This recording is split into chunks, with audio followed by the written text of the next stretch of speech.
Taoiseach, since the Brexit referendum result became clear, Sinn Féin have been unequivocal in stating that Brexit presents the most serious social, economic and political threat to our island in a generation.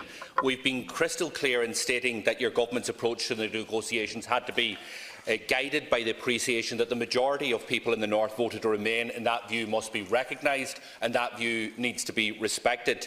And we put the case for special status that takes cognizance of the unique circumstances that present themselves on our island. And that means, as we've well rehearsed, means no return to a hard border, that citizens' rights are protected, that the Good Friday Agreement and all its parts are protected and upheld. And yesterday's deal is not perfect. It's not even a good one if one accepts that Brexit, in whatever guise, is bad. It's bad for everyone. It's bad for Ireland. It's bad for Britain, and it's bad for the European Union. And we accept that. There is no such thing as a good Brexit. Brexit is bad for our island, whatever the circumstances or whatever the deal that's on the table. Having said that, but I want to acknowledge that the deal agreed and approved by the British Cabinet yesterday is one that mitigates against the worst aspects of Brexit. There are other issues that we need to iron out in the time ahead, things that need to be clarified, and some of those can be addressed by your government, by the House of Oireachtas, particularly in relation to the issue of rights and the issue of representation, and we'll return to those in due course. I believe some of those concerns were raised with you this morning by my party Vice President Michelle O'Neill as part of the delegations of parties presenting the pro-Remain majority in the North. And I don't want to labour this point, Taoiseach, but it's worth saying that the four parties that you and the Taoiseach met this morning represent the majority view of citizens in the North. The DUP do not. DUP representatives have been, over the last 48 hours, using the most incendiary, brash and ostentatious rhetoric, and it's not helpful. It is absolutely reckless and it's irresponsible. Ordinary citizens in the North, whether they be Republicans, Nationalists, Unionists or otherwise, recognise that Brexit is not good and they want a deal that protects their livelihoods and their futures. And let's say this again, this is not an orange or a green issue. When we speak for the majority on a cross-community basis, not narrow, ill-founded interests. We made that point to the British Prime Minister last night during the course of a phone call with her. And during the course of that conversation, Taoiseach, she said that the advice of the British Attorney-General in respect of the withdrawal agreement would be made available to those in the House of Commons before the so-called meaningful vote. You too, Taoiseach, presumably will have access to advice in relation to the Irish protocol, whether from our own Attorney-General or in relation to the European Commission. And I want to know if you will publish that or a summary of such what would be appropriate to publish, so that we in this House can have the fullest possible picture and the legal certainty of what is on the table prior to any vote. Thank you. Thank you, Deputy Doherty. Deputy, I want to remind the House, as you have, that Brexit is not Ireland's policy. We don't agree with it. We think it's a mistake.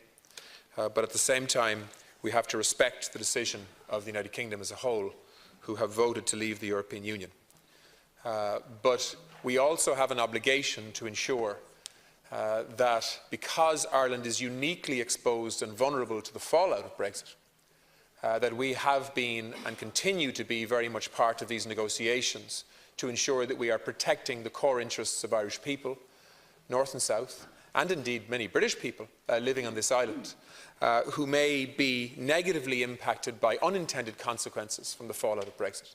Consequences that were not discussed during the Brexit referendum, for the most part, the complexity of which was not understood when many people voted to leave the European Union, but perhaps understand it now.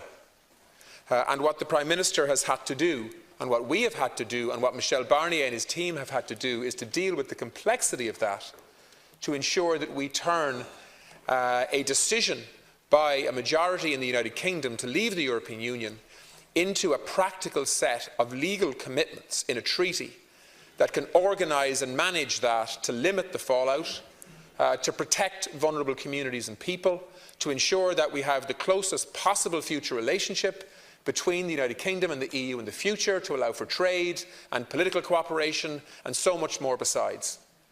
And that's what the last 12 months of intensive negotiation in relation to getting the text of this treaty that was signed off on last night agreed has been about.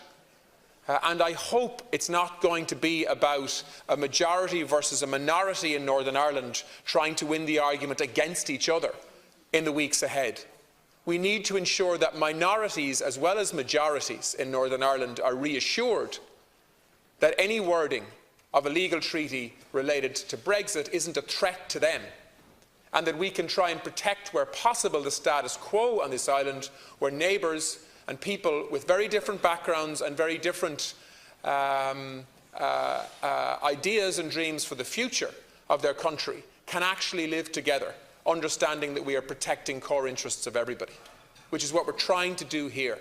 And so for anyone to take absolutist positions has been and continues to be unhelpful in terms of trying to find a way forward. But there are certain things that everybody, I think, wants out of this treaty. One is no return to a physical hard border on this island. Nobody wants it. And we have now guarantees that prevent that. We want to ensure that the common travel area between Britain and Ireland remains intact. And that's here and catered for. We wanted to make sure that the land bridge that is Britain to allow Ireland to get goods to and from this island can continue to be used efficiently to do that.